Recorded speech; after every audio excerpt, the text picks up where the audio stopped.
जय श्री कृष्णा मित्रों। ये है महाभारत और रामायण काल में उल्लिखित तीन सबसे खतरनाक और प्रभावशाली अस्त्र।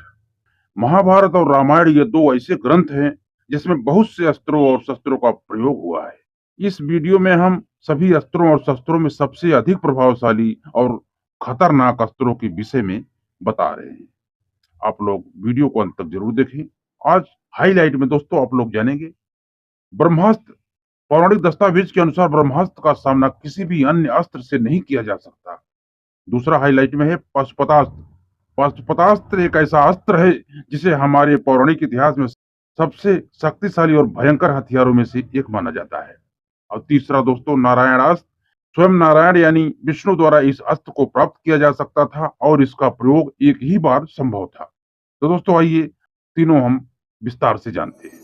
नमस्कार दोस्तों, हमारे मोटिवेशन आज के चैनल में आप सबका बहुत बहुत स्वागत है। दोस्तों आप लोग कमेंट में जय श्री कृष्ण अवश्य लिखें ताकि आपके पूरे घर परिवार के ऊपर भगवान श्री कृष्ण की कृपा सदैव बनी रहे।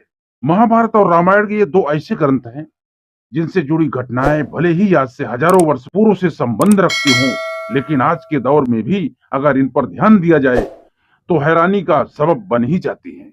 एक कहानी द्वापर युग से है तो दूसरी त्रेता युग से। विज्ञान और तकनीक से पूरी तरह माने गए इस काल में जिस तरह के अस्त्रों और शस्त्रों का प्रयोग हुआ है वे कहीं न कहीं हमारे जहन में एक तरह की उत्सुकता तो अवश्य ही विकसित करते हैं।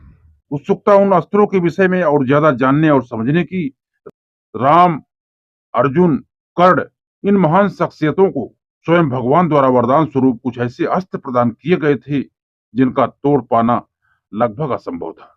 कठिन तप द्वारा ईश्वर को प्रसन्न कर उन्होंने कुछ ऐसे वरदानों को प्राप्त किया जिनके नाम हमारे पौराणिक इतिहास में हमेशा के लिए सुनहरे अक्षरों में दर्ज हो गया। ये वरदान अस्त्रों के रूप में भी थे और शस्त्रों के रूप में भी।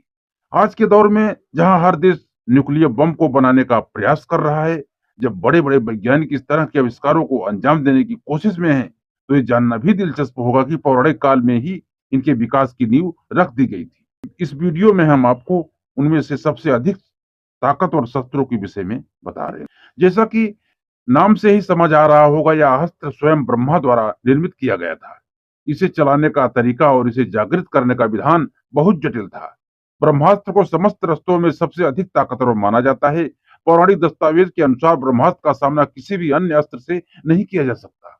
एक बार इसका आवाहन करने के बाद इसे पुनः वापस भी नहीं लिया जा सकता। ब्रह्मास्त्र का उद्देश्य संसार में धर्म और सत्य की रक्षा करना था या उस व्यक्ति पर चलाया जा सकता था जो ब्रह्मदेव की रचना के लिए खतरा बने या जो सत्य और धर्म में मार्ग में बाधा बने। दूसरा है दोस्तों पाशुपतास्त्र। पाशुपतास्त्र एक ऐसा अस्त्र है जिसे हमारे पौराणिक इतिहास में सबसे शक्तिशाली और भयंकर हथियारों में एक माना गया है। इसे भगवान शिव और देवी काली का मुख्य हथियार माना जाता है। ऐसी मान्यता है कि इसे मन, आंखों, शब्दों या धनुष के जरिए छोड़ा जाता था। आज के दौर में देखा जाए तो यह इस तरह के हाइड्रोजन बम की तरह खतरनाक साबित हो सकता है।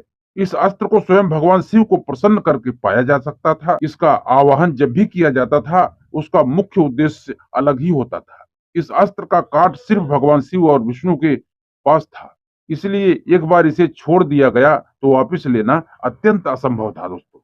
तीसरा है दोस्तों नारायणास्त्र। स्वयं नारायण यानी विष्णु द्वारा इस अस्त्र को प्राप्त किया जा सकता था और इसका प्रयोग एक ही बार संभव था। अगर कोई योद्धा पुनः इसका उपयोग करना चाहे तो यह उसके लिए ही खतरा बन जाता था। मेघनाथ के पास यह अस्त्र था जिसका उपयोग उसके अपने जीवन के अंतिम युद्ध में किया जो कि लक्ष्मण के विरुद्ध था। महाभारत की बात करें तो अश्वत्थामा ने इस अस्त्र का उपयोग पांडवों के नाश के लिए किया था। इस अस्त्र को रोकना कैसे है इसका रहस्य केवल श्री कृष्ण के पास था। जब अश्वत्थामा ने यह अस्त्र पांडवों पर चलाया तब श्री कृष्ण ने उनसे कहा कि अपने सभी हथियार त्याग कर इस अस्त्र की शक्ति के प्रति समर्पित हो जाओ। पांडवों ने ऐसा ही किया और वे उससे बच गए। तो दोस्तों ये वीडियो आपको कैसा लगा? यदि वीडियो हमारा अच्छा लगा हो तो एक वीडियो में लाइक जरूर करें और चैनल नए हैं तो चैनल को सब्सक्राइब करके बेल आइकन को जरूर प्रेस करें ताकि ऐसे ही ज्ञानवर्धक प्रेरणादायी और अपने शास्त्र पुराण गीता भागवत रामायण के बारे में कुछ न कुछ जानने को मिलता रहे। तो मिलते हैं दोस्तों अगली वीडियो में। जय श्री कृष्ण मित्रों।